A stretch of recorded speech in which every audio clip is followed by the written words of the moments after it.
Percentage Networking. He is also the editorial board of the Journal of ACM and the Academic Journal Select Communications. He has served on many conferences and as program co-chair on the joint ACM Cinematics and Performance 92 conference and the Performance 2002 conference.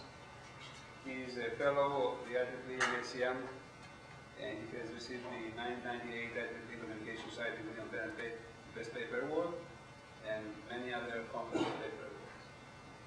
So, Dr. Towsley today will talk to us on combined multipath routing and congestion control, robust internet architecture.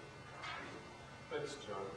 I guess before I start, I'm going to be sort of talking about a problem domain that I've been sort of thinking about for a number of years, and so there are really a number of people that I've sort of interacted with on this, and I just wanted to mention them. Some of the work is based on a sabbatical stay that I spent in Cambridge, Microsoft Research, working with Peter Key and Laurent Massulier. Also, some of it is with Shrikant, and a student is at Illinois, and then with Colloquium at UMass. So, let me just quickly review the internet layered architecture, which is something that you get when you take an undergraduate course in networking. You know, there are basically 5 layers there, ranging from the physical to the application. 2 of them are going to be of interest to us in this particular talk, where we're going to be sort of looking at routing and congestion control. And so I'd like to just quickly focus on them. You have the transport protocol, which is concerned with, let's say, host-to-host data transfer. And it also, at least in the internet, is concerned with congestion control. And I realize I'm not getting red in half of this. Now I know. Okay. And it's interesting, there's another layer to sort of look at, right below it, the network layer, which is really concerned with sort of the routing of packets from the source to the destination. And the reason that I sort of focus our attention on those is that both of them are really concerned with allocating network resources to applications. Okay? And it's sort of interesting to sort of ask, well, you know, why is it like that? Why is it been sort of separated into 2 different layers within the internet protocol stack? And I guess what really I'm going to be focusing on is, are there alternate ways of dealing with this, of sort of doing the same kind of resource allocation that is done when you route and is done when you do end-to-end congestion control. And so that's really the focus of this talk, is to look at combining routing and congestion control. Okay, so here's an outline. I want to start off by just giving you a quick history of congestion control and routing in the internet, and talk a little bit about what the current practice is for both of those, and some of the limitations that are sort of understood to exist. And then, really, the focus of the talk is to look at an alternate architecture where we're going to combine routing and congestion control as opposed to separating it. And at the end, just sort of pose sort of lessons learned, some challenges, and whatnot. Okay? So let's start off with routing. In '69, the original ARPANET routing algorithm was developed, and the designers were, I think, were really pretty excited. The ARPANET was sort of being built for robustness and resilience, and so they chose a distributed shortest path algorithm that sort of relied on the exchange of delay information at 125 millisecond intervals, and then basically recomputed shortest paths using a distributed computation. And the problem, though, that they quickly discovered was that it was easy to generate loops. You could get oscillations and so on and so forth. And so eventually they decided that it really wasn't the right way to do routing. And so in '79 was developed a static shortest path routing algorithm, which is essentially what is in use within a let's say a single network in the internet today. Okay, and I have another slide where I'll sort of talk about what that algorithm looks like. I'll just mention that in 1989, that particular algorithm then sort of evolved into OSPF, the Open Shortest Path first standard that's used by many of the networks within the internet. Okay. In '89, there was, of course, a realization of the need to be able to route between networks. And so that's when the border gateway protocol was sort of standardized. And you can think of it as it's really sort of the glue that holds the internet together, and it's concerned with the actual routing of packets between networks. Okay. I'm not going to be saying much about BGP. I'll be talking more about, let's say, an intra-domain routing algorithm and some of the issues that arise with it. So let's turn our attention to TCP. In '74, there was the first draft of TCP/IP. As you know, it provided sort of a reliable byte stream delivery between endposts. And it's important to note that there was no notion of congestion control in the original specifications. And it was turned on in '84, and the ARPANET switched to it. And within a couple of years, the problems that arose because of there not being any congestion control became immediately apparent. And so there were sort of like famous congestion control that took place. And from that, Van Jacobson then sort of added a congestion, an end-to-end congestion control mechanism to TCP. And so that essentially went into effect in '88. And really, TCP isn't very different now than that sort of first design. Okay, and I'll be talking a little bit about TCP in case you don't know exactly how it works. So let's look at OSPF and TCP in turn. OSPF, well, the open means it's a public standard, and so everybody knows how it behaves. And what it does is it uses what's referred to as a link state approach for doing routing. Basically, what happens is that periodically the routers exchange state information about all of their links with all of the other routers within the network. It's assumed that every router has a full topology of the network, and once it gets this sort of link state update, it can then just solve for the shortest paths using Dijkstra's algorithm.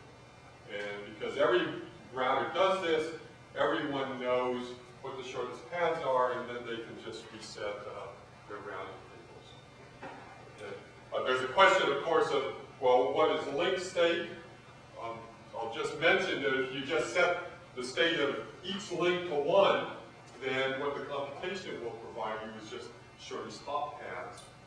And I'll mention that Cisco does have a recommended link state that actually does not depend on anything dynamic at the link, but it's just 1 over the link bandwidth. Okay. So, current practice is the following. OSPF, then, as we saw, produces shortest paths. Unfortunately, network operators are not really interested in shortest paths. Typically, they're interested in other kinds of metrics. They'd like to, let's say, balance their loads within their network. And so, sort of an example of the kind of thing that they are interested in is the following. Let's say to maximize minimize the maximum link utilization. Okay. Unfortunately, that's not a shortest path problem. And so it's sort of interesting to sort of think about how they solve that problem, given that all they have available to them is OSPF. Okay, so I'd like to just sort of quickly go through that. Okay, so first thing, of course, is we need to formulate this optimization problem. And basically, as I said, we're interested in minimizing the maximum link utilization given, let's say, some traffic demands. Okay, so by traffic demand, basically for each ingress router and egress router for the network, the traffic, let's say, rate at which data flows between them. Okay, and then what you do is you solve the problem to obtain the routes. And you're doing this is just an offline computation. You then formulate a dual problem, and the dual problem is such that you can get the link weights that you need as a solution to the dual problem.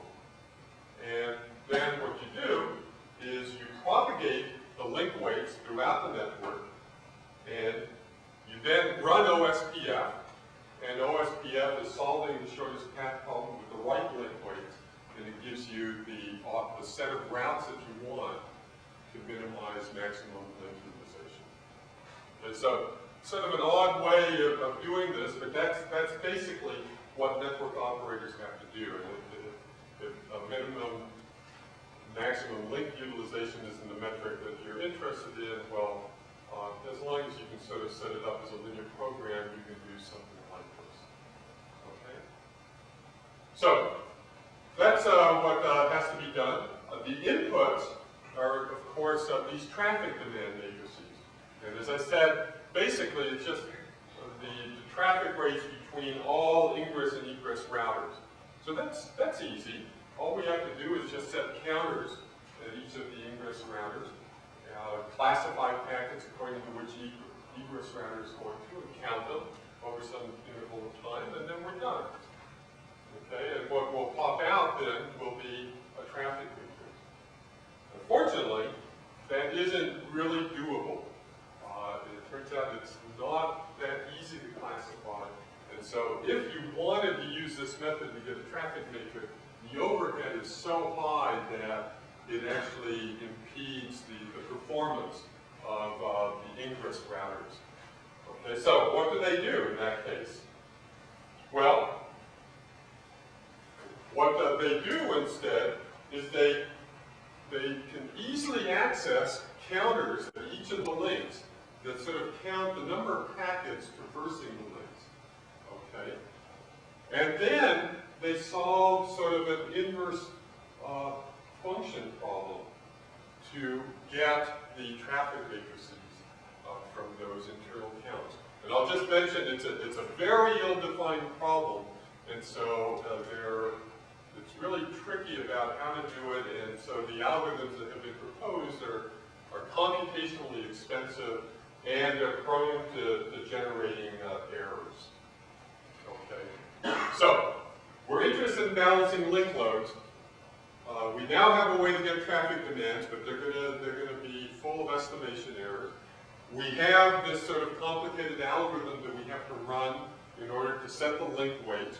And so the effect of this is that ISPs, the network operators, are really sort of reluctant to do this often. And so routes tend to be set for long periods of time, and changes occur really only if there's a failure. A number of years ago, I used to go to sort of a retreat that Sprint held where they had their operations people and some academic researchers together. And what I discovered was that when there's a link failure, okay, of course they set up some kind of route that is bad, and then they would get like the gurus together in a room. And after about an hour, they would sort of figure out what routes they really wanted to have in the network.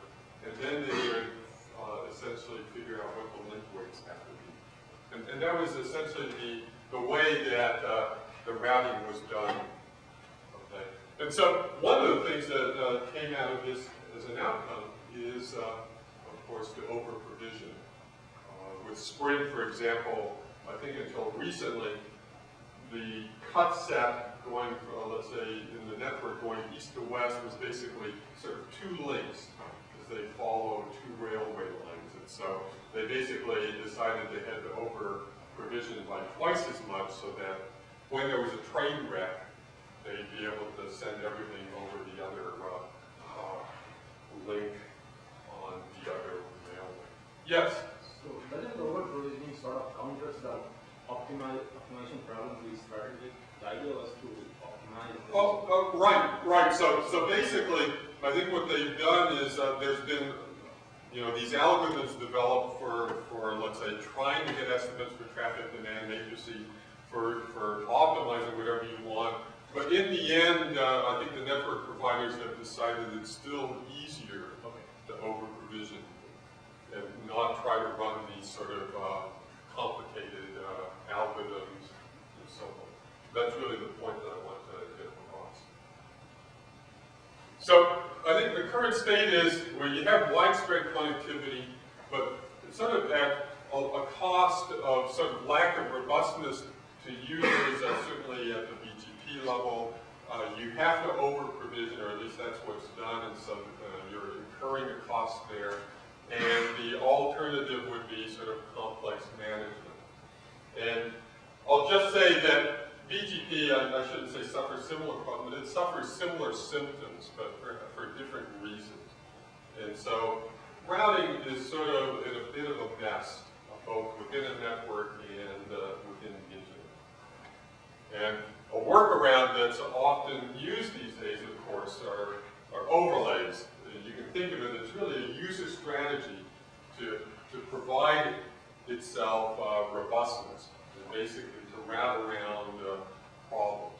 And it's worth mentioning that within the context of overlays, the researchers have explored the use of multipath, and I should mention multipath here means the use of, let's say, different paths between the same source and destination for conveying data, and that provides additional robustness, but typically what they do is they sort of identify several paths, and they use one of them and rely on the others as backups in the case that there might be a failure or a congestion problem.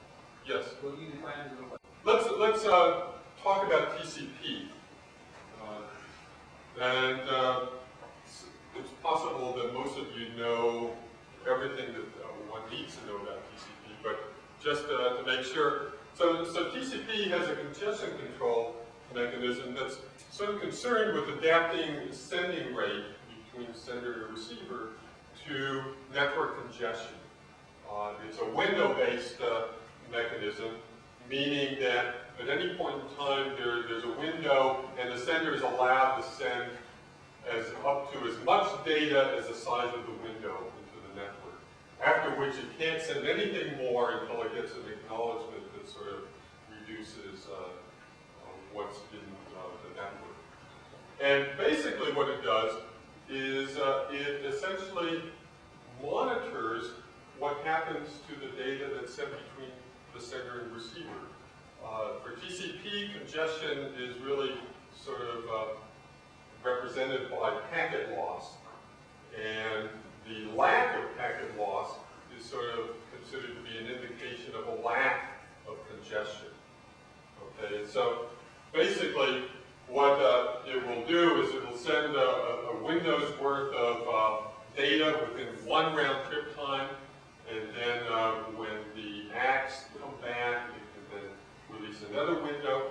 And what it will do is it will increase the window every time that a packet gets through successfully. And it increases it by 1 over the window size. And that has the effect that over one round trip time, the window is increased by 1 if there's no loss. And just a simple picture here, we have a sender and receiver, a window size of 4, and the packets are sent, acknowledgements come back, and after one round trip time, The effect is that the window is now a size 5, and the sender can now send that much into the network. If there's packet loss, then what it does is it reduces the window by half.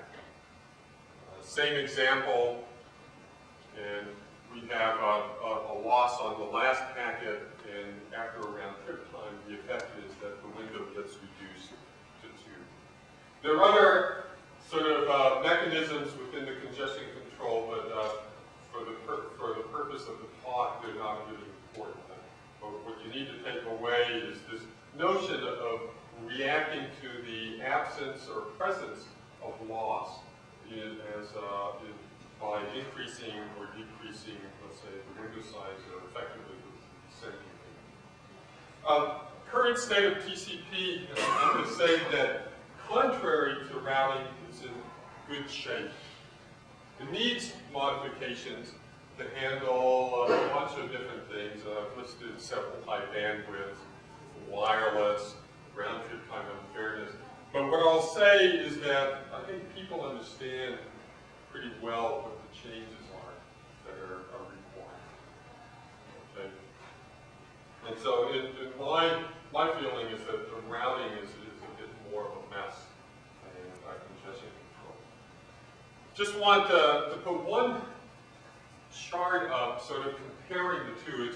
It's really interesting that they really were routing and congestion control were really developed independently of each other.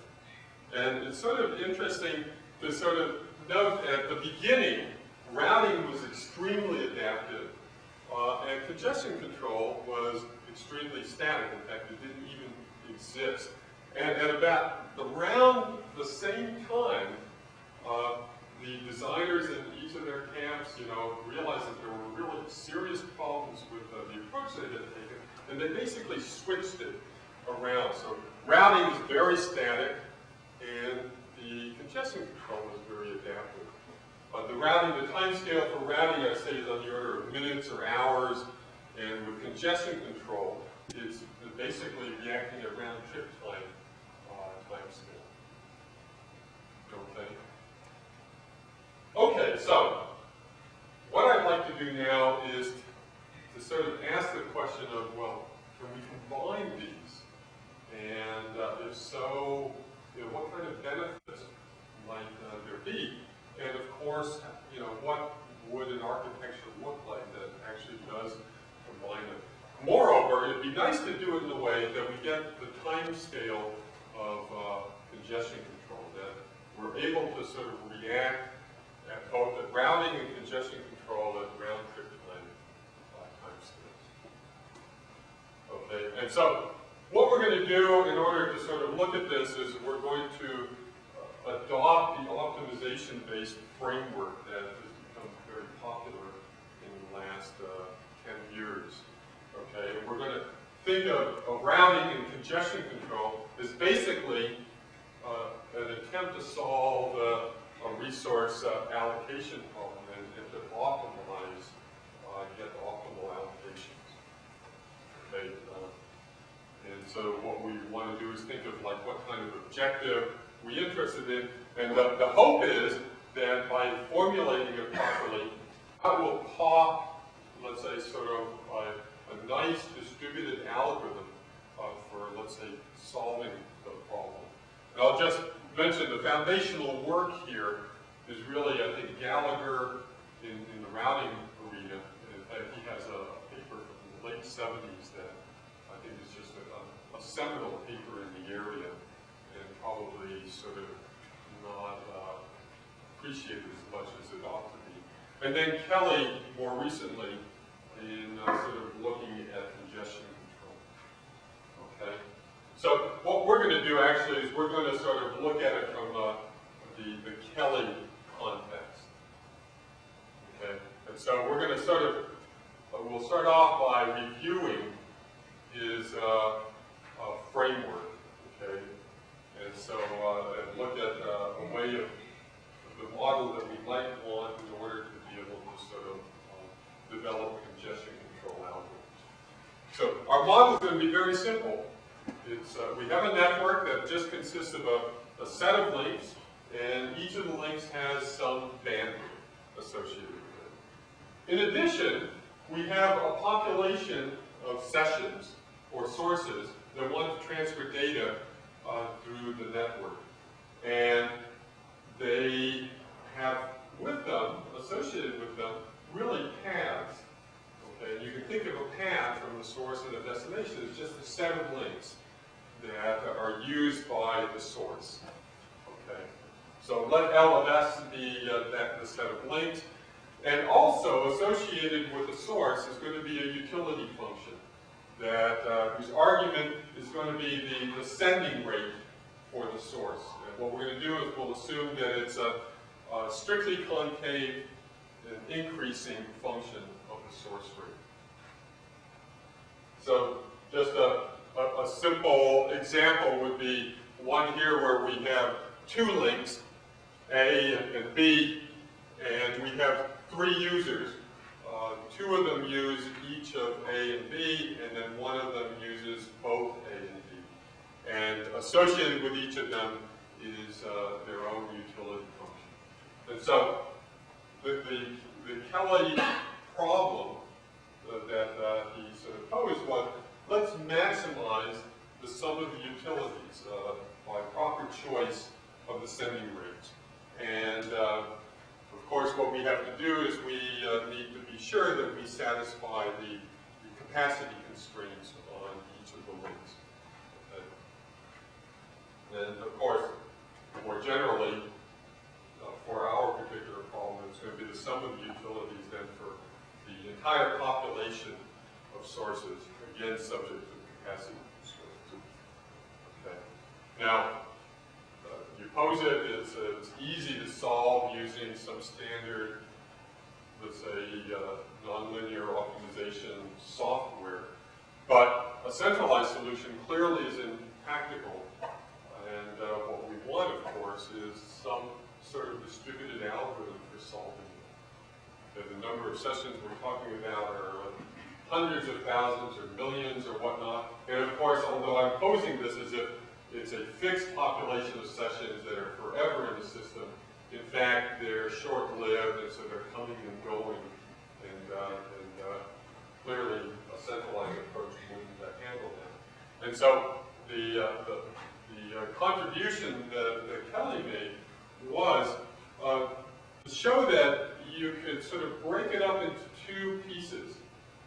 You could essentially allow each session the responsibility for solving its own greedy optimization problem, where what it would do is it would try to maximize the utility, but with the different taking away from it some cost associated with the rate at which it was sending.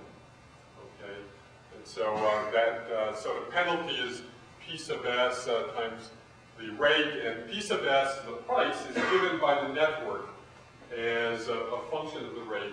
And he showed that you could pose it like that, and that the solution would essentially be the one that solves the system problem. Okay. Moreover, and this I think was really kind of nice because before, let's say, this work was done, everybody thought of TCP as some really, well, some people thought of it as magic, other people thought of it as sort of voodoo, and you just had all kinds of weird feelings about it because people just didn't understand what it was doing. And so it turns out that for TCP, you can think of the price as being the loss probability that the session sees. And in fact, TCP is maximizing a sum of utilities. The utility function associated with TCP is just minus 1 over the round trip time squared over the rate. And if you put that in, what you find is that the TCP is the distributed algorithm for solving that system problem. Well, another thing that I think that was sort of nice about this is people had thought of TCP as broken, and now that they realize that in fact, indeed, it solves, it optimizes something, people have sort of backed off in terms of at least how strongly they argue that it's broken. Okay, so that's a review of, let's say, congestion control in the context of this sort of optimization-based framework. What I'd like to do now is I'd like to look at joint routing and congestion control. We're going to modify the problem where we're jointly trying to choose the routes and the rates. And I'll just say it's easy to state, but unfortunately, it turns out to be a hard problem, a very hard problem. Okay, so we're going to back off from that. We're going to simplify this joint routing congestion control problem. Yes? Are you talking about single path routing or multi-path routing? In this case, it doesn't matter. The result was for single path routing, but it would hold if you had to choose multiple paths as well. Okay. So we're going to sort of look at something slightly different. Let's suppose that each session is given a set of paths, a set of routes. Okay, so in this sort of toy network we have here, let's assume that we have a source and destination at each of the ends. Yes? Do you have to solve it in the same time scale? Solve what? The joint problem. The joint problem? For routes and rates. The paths and rates. Do you have to solve it in the same time scale? Okay, yes and no. What I'm going to show you is something that does separate. It's simplified only if you solve it in the same time scale. Right. Okay, so let's take this example where the nodes at each ends are source and destination, and let's just give them 3 paths. Okay, and I drew 3 here. Note there could be overlap between pairs of paths, whatnot, but let's assume that we have 3 paths. And what we're going to do is we're now going to allow the session to balance the load across the routes. Okay, so you can think of it that the session is going to be responsible for routing packets over each of those paths. Okay, and what it wants to do, of course, is it needs to sort of choose if you want sort of the rate at which it should send over each of the paths.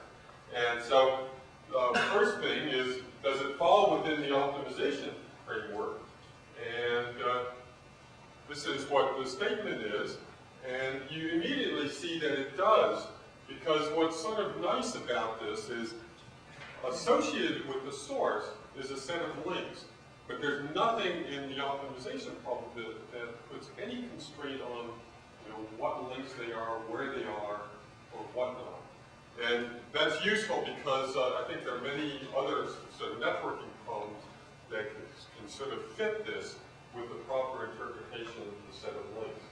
It's any set of links. And so basically what we're doing in this case where we have multiple paths is we're associating a set of paths with each source. And the set of links then is just the union of the links on all the paths. So you can have, let's say, something like the following. Here we have 3 users. 2 of them have 2 paths.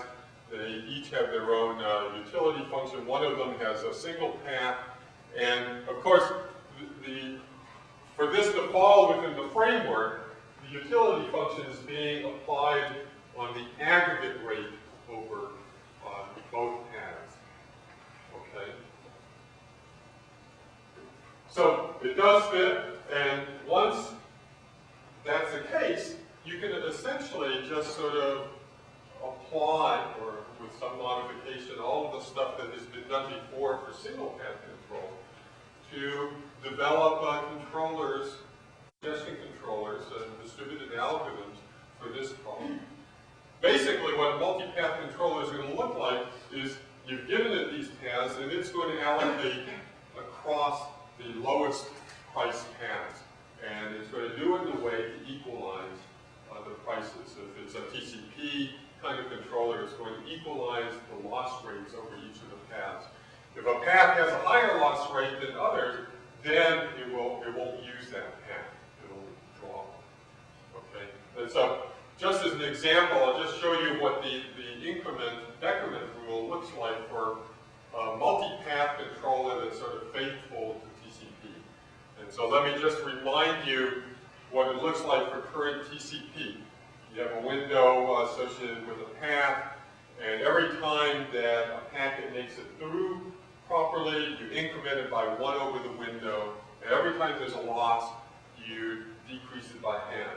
The multipath controller just has the following change, namely that when you have the acknowledgement, you now account for the window sizes over all of the paths belonging to that session. So you increment it by something that's inversely proportional to the aggregate window size.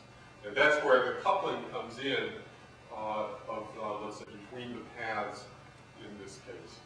Okay, and otherwise, you decrease by half when there's a loss. The problem with this, of course, is that TCP isn't always stable. And so this isn't a stable algorithm, although it's sort of in keeping with TCP. And so I'll just show you, let's see, a stable controller, and it's one that my co-authors and I sort of like. Let me just introduce T sub R. It's the round trip time of route R, and the control is described for, let's say, for each route is described by this differential equation. Okay. The change is proportional to whatever the window size was 1 round trip time before, and then there are 2 terms that show up depending on whether the data makes it successfully or it gets lost. A P sub R is the probability of a loss.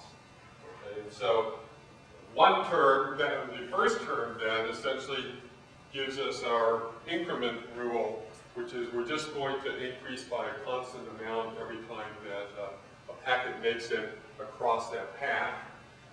And the second one is where the coupling among the paths show up. Namely, we decrease by something that's proportional to the aggregate window size.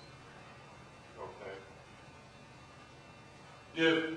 For those of you that may know something about some of these congestion control algorithms, this really is sort of the proportionally fair controller.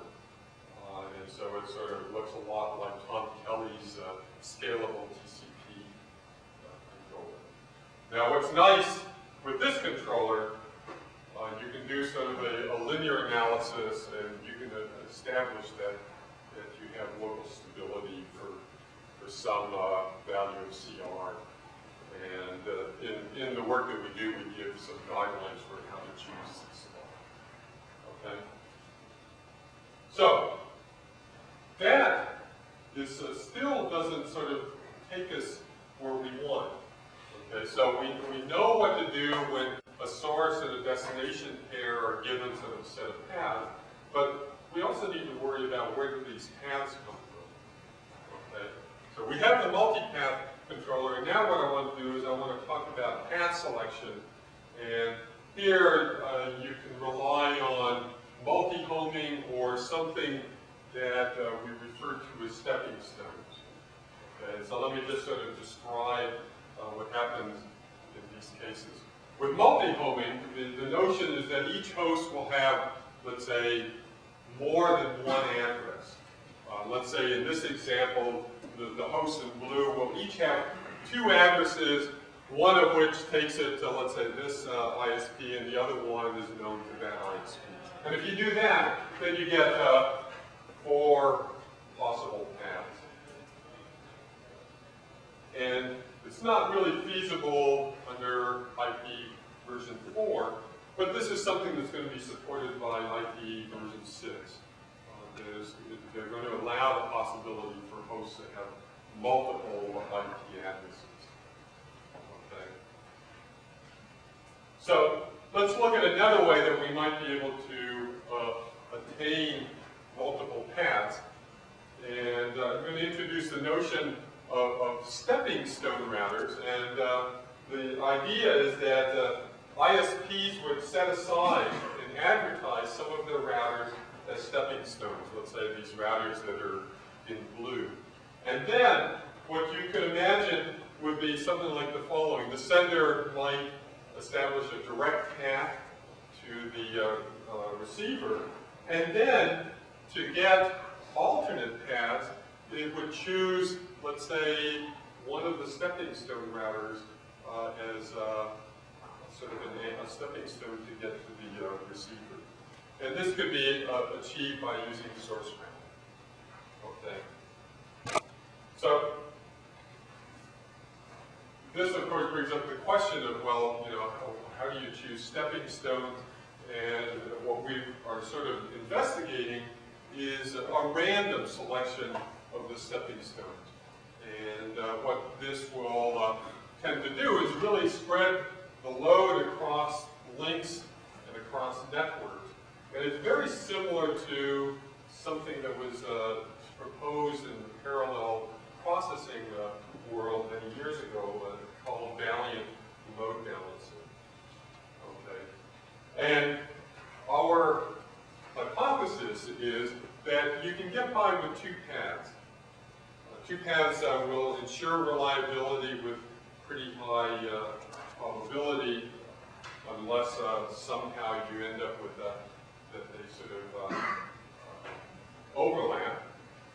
But the other thing is that if you end up choosing, let's say, two paths that may not be as good as you would like, then what you could do is sort of do path reselection as you go along and try to improve the paths that you have.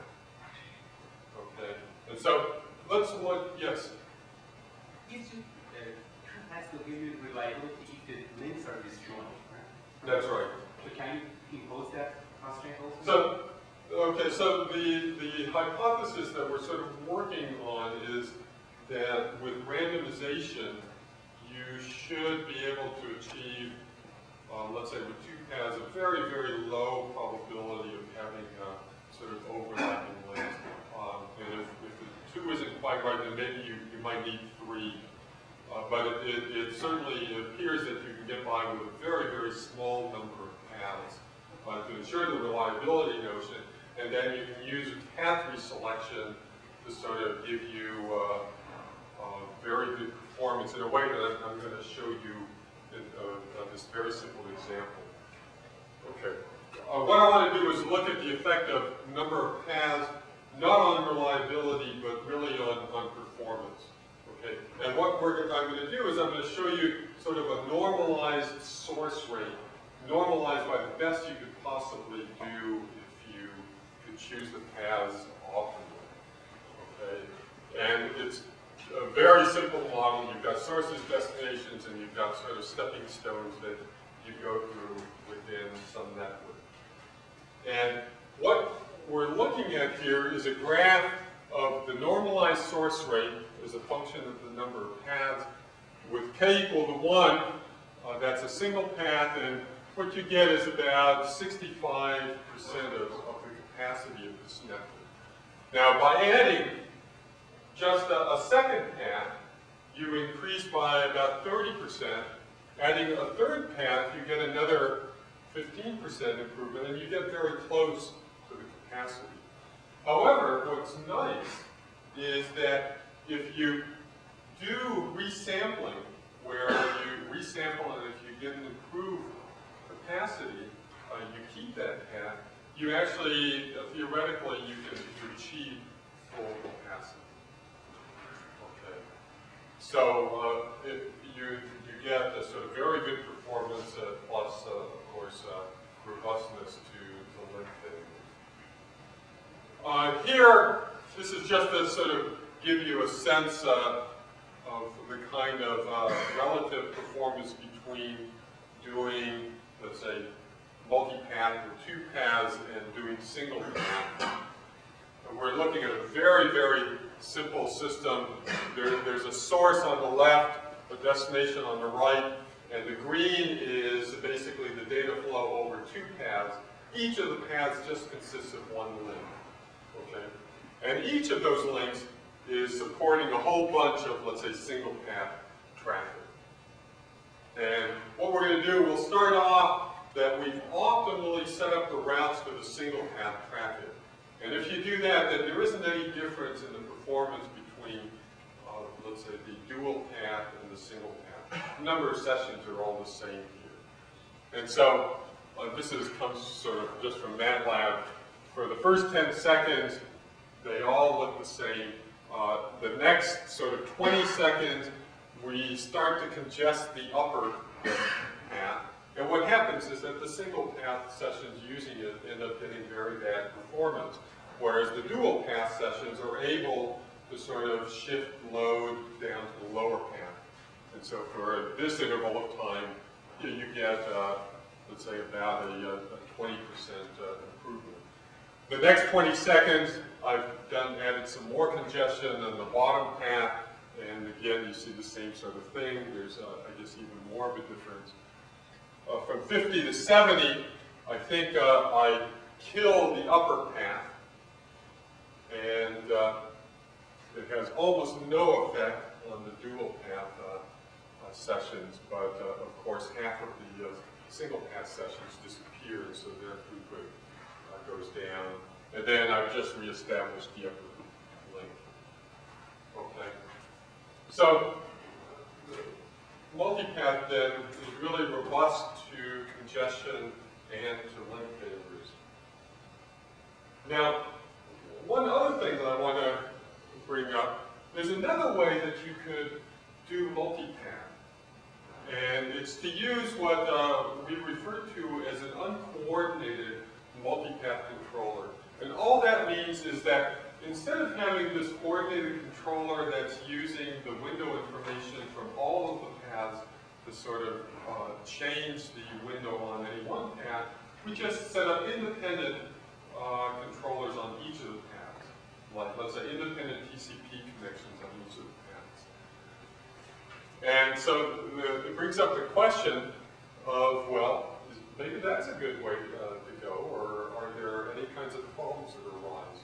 I will mention one thing, is it does lead to unfairness, because you can think of a very simple case of, let's say I have 10 paths, and they all go through only one congested link.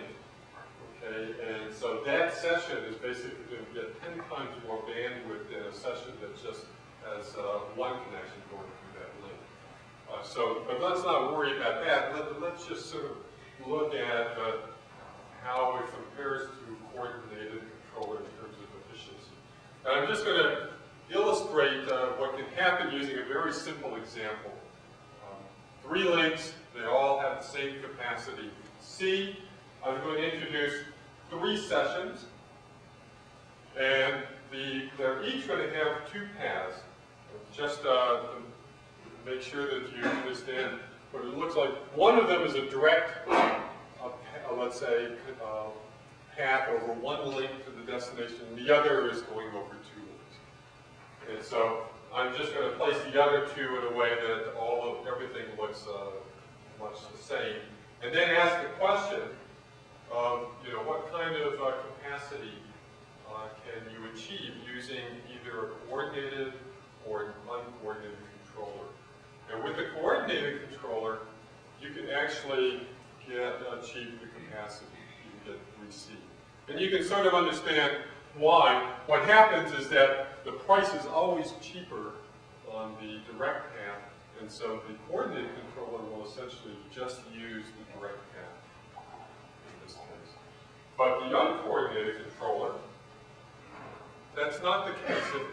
Because it doesn't know what's going on, let's say between the 2 paths, it uses both of them.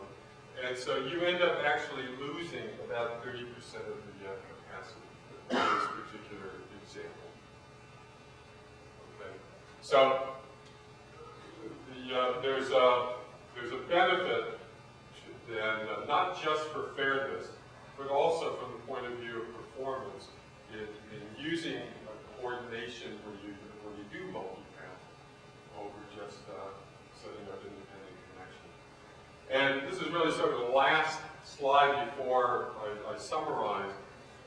I should mention P2P systems have been doing uncoordinated multipath for some time. In fact, I think they're sort of ahead of the computer science networking researchers in this regard. You can think of it when you're doing a file swapping. You've got a requester, and it chooses, let's say in the case of BitTorrent, it chooses 4 senders to get pieces of the file. Let's say these file stores. But I sort of think of it logically as, you know, it's as if there was one sender someplace in the background, and it had sort of infinite bandwidth, 0 latency connections to each of these things. And so these look like stepping stones.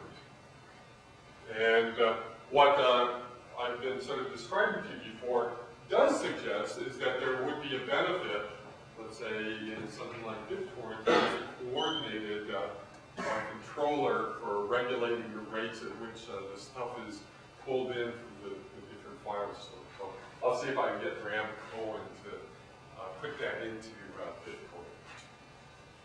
Okay, so parting thoughts. I hope that I've sort of convinced you that routing congestion control not only can, but really should be combined, and that if you do that, you can really get control at round-trip time scales. I think that everybody sort of believes that multipath is going to provide certainly robustness to link failures and perhaps to shifts in congestion. It's possible to develop stable controllers.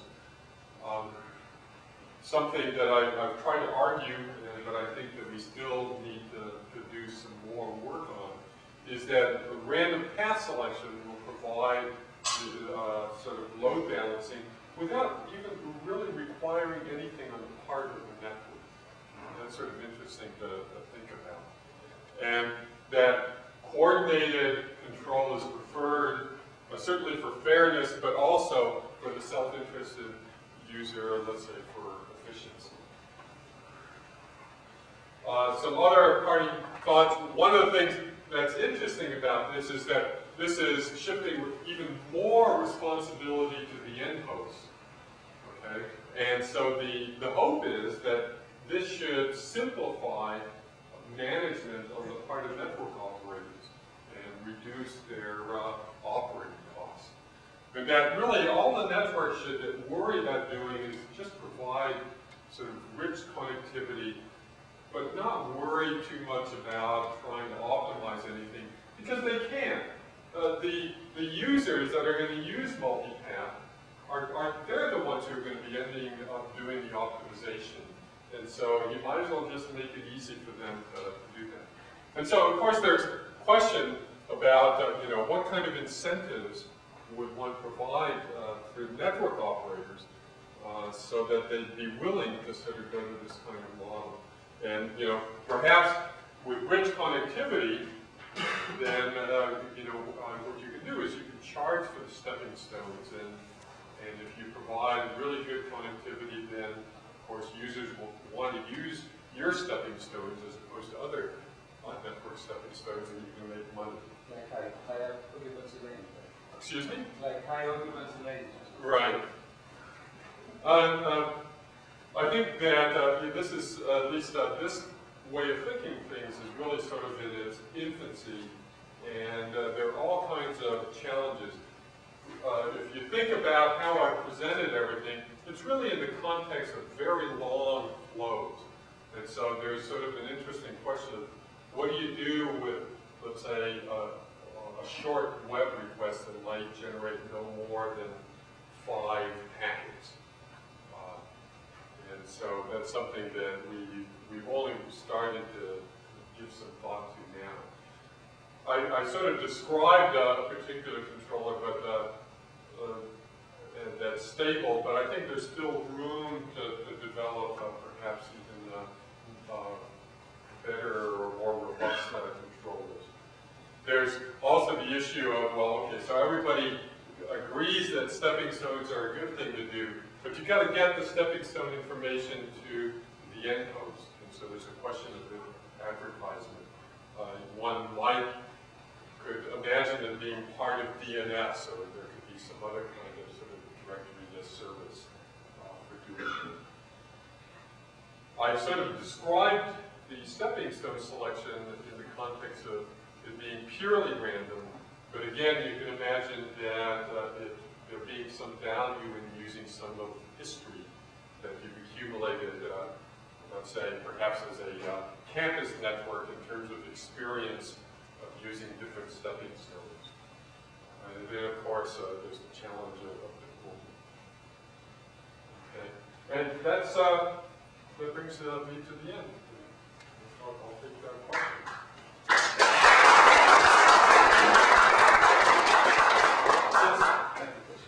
So, in a way, one could argue that the original formulation of the initial routing view that was abandoned is really what, in a way, we're coming back to, because if you think about the fundamental problem, flow control is really a superfluous state that's imposed by the complexity of a big network and the realities of implementation and the operators and so on. But if you have a network you fully control, and you say I have a clear objective function, if I just pose the problem of routing, that will give me the flows that will be the right ones over multiple paths, or given the traffic demand that you have, that might have an effect. But in the end, you're going to produce the right flows. You won't have to have this additional control of how much to accept in the network if you have chosen the routes correctly. So if you have Gallagher's algorithm, for example, was taking that view. Right. Dynamic, and there's no problem of flow control. So the flow control came up, congestion control, because realities and practical considerations said let's have fixed routes, and then you have to control the flow that goes over them. But the introduction of multipath, multiple paths, the introduction of ordination of controllers and the stepping stones, so is in a way kind of drawing back this flexibility that were thrown away in the beginning.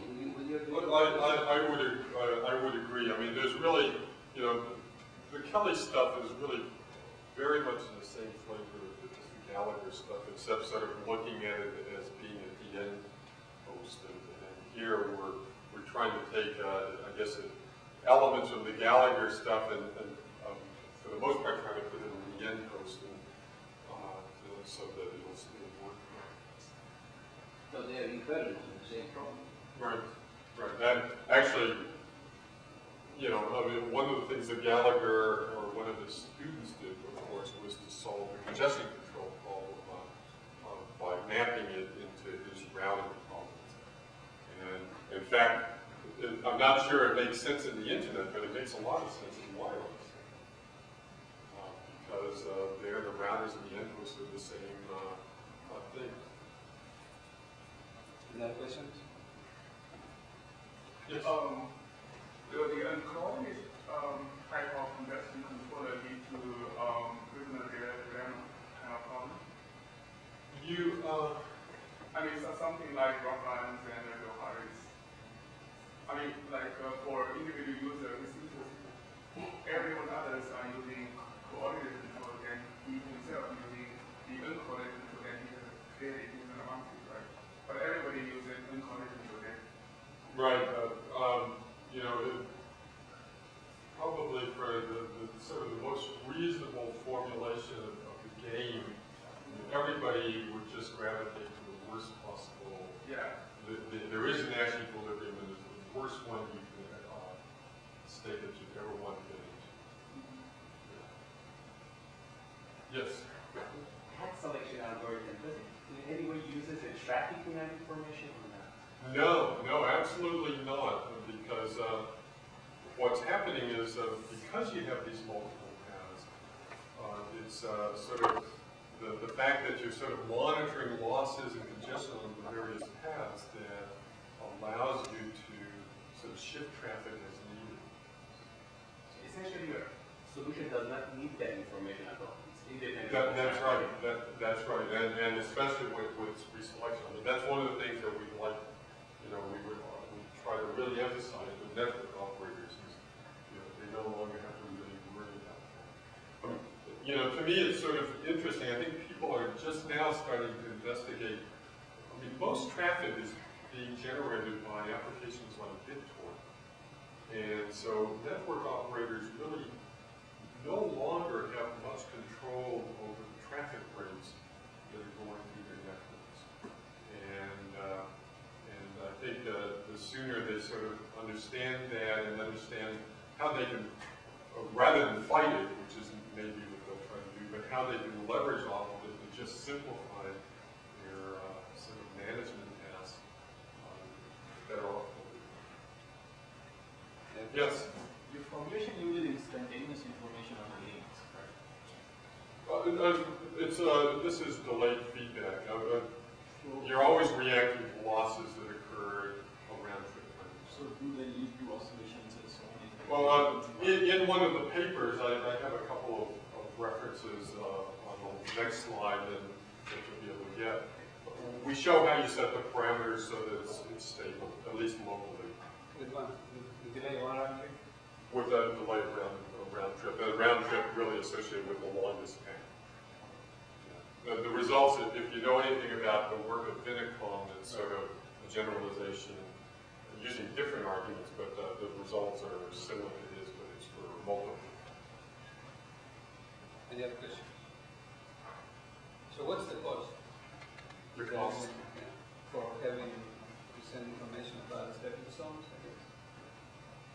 So certainly you need to. I'm trying to say why, because typically I would not believe that the driver will do routing at such a fast scale. So we expect that these multiple paths are set up at a slow scale and they stay there and do the coordination.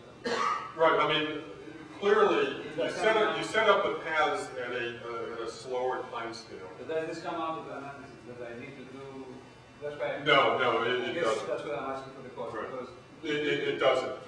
That doesn't come out, and that's something that we're working on because the expectation is if you have, of course, many sessions doing this, but basically the time scale that this is offering is really very fast, even though it's very slow on a session-by-session basis. And so what we'd like to try to understand is, let's say, the classes of topologies, so to speak, where everything works well, and identify topologies perhaps where this might so be. can you do that by assigning some cost in the number of paths you generate, or higher the efficiency so that the time scale comes out with a solution? That's what I guess I'm saying. What's the cost of that? I don't have an answer. Because if you don't put it, if you get this answer which says it doesn't matter, I can do it at that fast time. Okay. I don't have an answer. Any other questions? We'll have around 8 by 2 o'clock. Let's thank the speaker for